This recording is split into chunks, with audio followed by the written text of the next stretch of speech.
This is a continuation of lesson 7.5. I do want to go back to example 3 that I did with you on the previous lesson. I did make a small mistake when it came to graphing. Whenever I graphed 0, 1, I actually had graphed it at 0, 2.5, so I have fixed it, and you can go back and change your graph so that when x is 0, y is 1, and this is what your graph should look like. Okay, now we're going to go on to the back of lesson 7.5, and at the top it shows you two different types of exponential functions. First one shows you growth, which starts low on the left side of the y-axis, and it grows very rapidly up through the right side of the y-axis. An exponential decay starts high on the left side of the y-axis and comes down very quickly and ends over on the right side of the y-axis, very close to the x-axis. There are two below that you need to go ahead and fill in. We have another example of exponential growth. This shows that it starts low on the left side of the y-axis and it grows rapidly and comes close to the x-axis, but it does not go past the x-axis. It stays down in quadrant 4.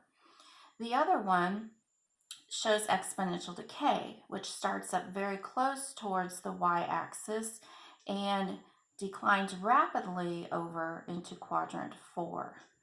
So these are two types of exponential growth and exponential decay. Now let's go on to example 5. It says, some people say that the value of a new car decreases as soon as it is driven off the dealer's lot. This is called depreciation. The function v equals $25,000 times 0.82 to the t power models the depreciation of the value of a new car that originally cost $25,000. V represents the value of the car, and t represents the time in years from the time the car was purchased. If we were to graph the function, this is what it would look like. And you can see, if you have the notes at home, that we have a little graph over here of what the function looks like. You can see how the value of the car decreases rapidly. So let's look at part A. What is the value of v and t?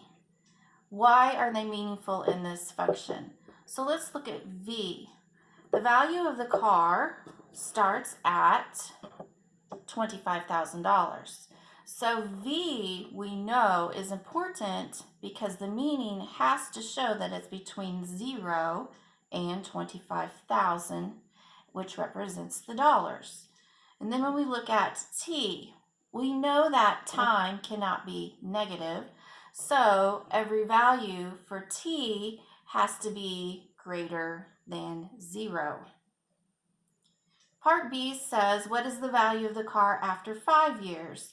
So I want you to stop the video and think, where would 5 fit into this equation? If you chose 5 would be substituted for t, you are correct. So if you substitute 5 for t, this is what your equation would look like. V equals 25,000 times 0.82 to the 5th power. Go ahead and put this into your calculator. And your calculator should say about $9,268. So what does this mean? This means that after your car is 5 years old, the value had gone down to $9,268.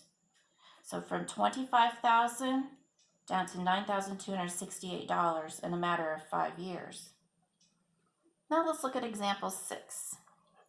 On example 6, we have a table, and it asks us if the data displays exponential behavior, why or why not. So what you need to do is look at your x values. Are they increasing at a certain rate? Well, if you go from 0 to 10, that's increasing by 10. 10 to 20 is increasing by 10, and 20 to 30 is increasing by 10. So that is an increase of 10 every time between our x values. If you look at the y values, from 10 to 25 is an increase of 15. From 25 to 62.5, that is not an increase of 15. So looking at this, you have to figure out if it's not a gradual increase, which would make it linear, we have to decide how is it increasing. And if you look at these, you can make a ratio out of them. You can make a ratio out of them by taking the first and putting it on the bottom of your fraction, and your second number goes on top. Well, if you divide this out, it's 2.5. Let's see if this is a common ratio as well. If you take 62.5 and divide by 25, do you get 2.5? Put it in your calculator and see. It does come out to 2.5. Now let's try the next ratio. If you have 156.25 and you divide by 62.5, is that a common ratio of 2.5? After you've checked, it is. So, since we have a common ratio between each of these y values, it is exponential behavior. So you can say yes to this because the y value increases by a ratio of 2.5.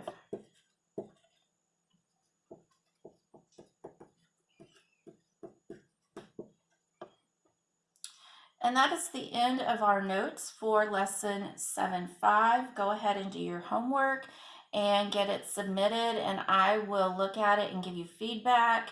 That way you can advance on to lesson 7.6. These are new lessons, so it'd be a good idea to submit the answers to one lesson before doing the next one, so you know if you've made a mistake and you can correct it and not make a mistake again on the next lesson. So go ahead and get that submitted to me as soon as possible. I would like to have all of lessons 7.5, 7.6, and 7.7 by Monday. Thank you.